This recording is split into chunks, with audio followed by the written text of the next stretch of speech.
The city of Babylon was located along the Euphrates River in present-day Iraq, about 80 kilometers south of Baghdad. It was founded around 2300 BC by the ancient Akkadian-speaking peoples of southern Mesopotamia. Babylon became a major military power under the Amorite king Hammurabi, who ruled from 1792 to 1750 BC. After Hammurabi conquered the neighboring city-states, he brought much of southern and central Mesopotamia under unified Babylonian rule, creating an empire called Babylon. Welcome to the Myths and Curiosities channel. Leave your like, subscribe to the channel, and activate the bell so you don't miss any notifications. King Hammurabi transformed Babylon into a rich, powerful, and influential city. He created one of the oldest and most complete written legal codes in the world, known as the Code of Hammurabi, and it helped Babylon overcome other cities in the region. Hammurabi's law codes are well known, but they are just one example of the policies he implemented to maintain peace and encourage prosperity. He enlarged the city walls, engaged in major public works that included opulent temples and canals, and made diplomacy an integral part of his administration. He was so successful in diplomacy and warfare that by 1755 BC he had united all of Mesopotamia under the rule of Babylon, which at the time was a great city, the largest in the world, and named his kingdom Babylon. Babylon, however, was short-lived. The empire fell apart after Hammurabi's death and reverted to being a small kingdom for several centuries. After Hammurabi's death, his empire fell apart and Babylonia dwindled in size and scope until Babylon was easily sacked by the Hittites in 1595 BC. The Kassites followed the Hittites and renamed the city Karanduniash. The meaning of this name is unclear. The Assyrians followed the Kassites to dominate the region, and under the reign of the Assyrian king Sennacherib, king 705 to 681 BC, Babylonia revolted. Sennacherib ordered the looting, razing, and scattering of the ruins as a lesson to others. His extreme measures were considered impious by the people in general, and by Sennacherib's court specifically, and he was soon afterwards murdered by his sons. His successor, Esarhaddon, king from 681 to 669 BC, rebuilt Babylon and returned it to its former glory.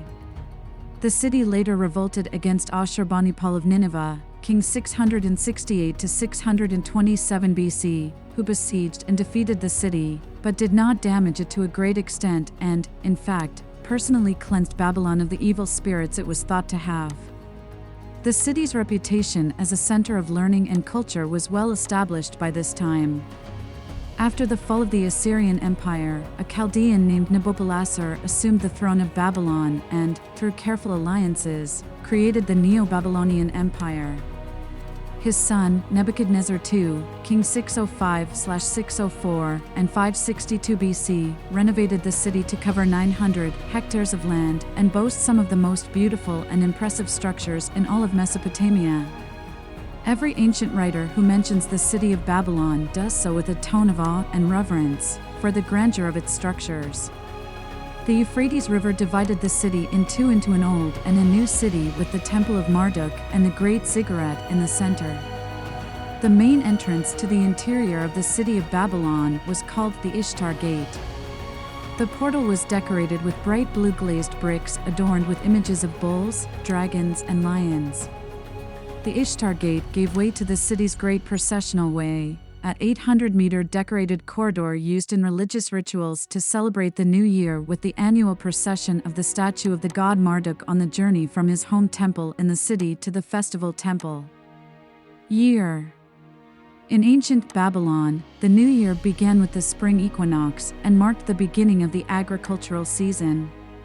The Neo-Babylonian Empire was a period of cultural revival in the Near East. The Babylonians built many beautiful and luxurious buildings and preserved statues and artwork from the ancient Babylonian Empire during the reign of King Nebuchadnezzar II. The Persian Conquest and the decline of Babylon. The Neo-Babylonian Empire continued after the death of Nebuchadnezzar II, and Babylon continued to play an important role in the region under the rule of Nabonidus and his successor Belshazzar, presented in the biblical book of Daniel. In 539 BC, the empire fell to the Persians under Cyrus the Great at the Battle of Opis. Babylon's walls were impregnable, and so the Persians deftly devised a plan whereby they diverted the course of the Euphrates River so that it fell to a manageable depth.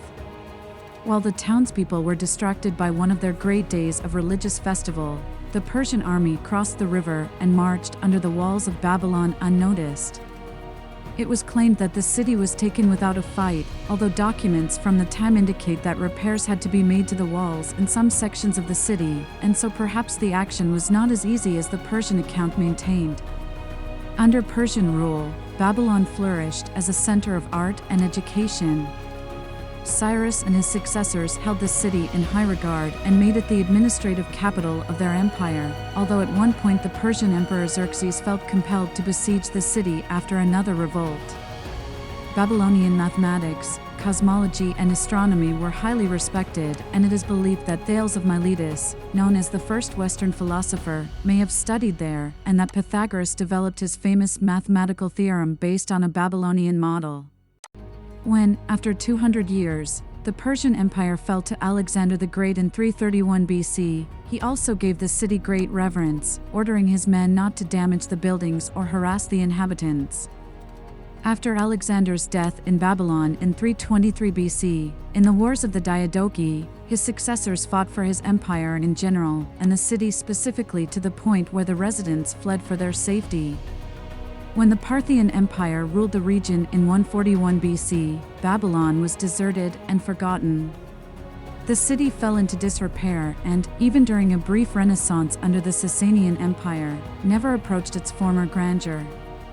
In the Muslim conquest of the land in 650, all that was left of Babylon was swept away and, in time, buried under the sands. In the 17th and 18th centuries, European travelers began to explore the area and return home with various artifacts.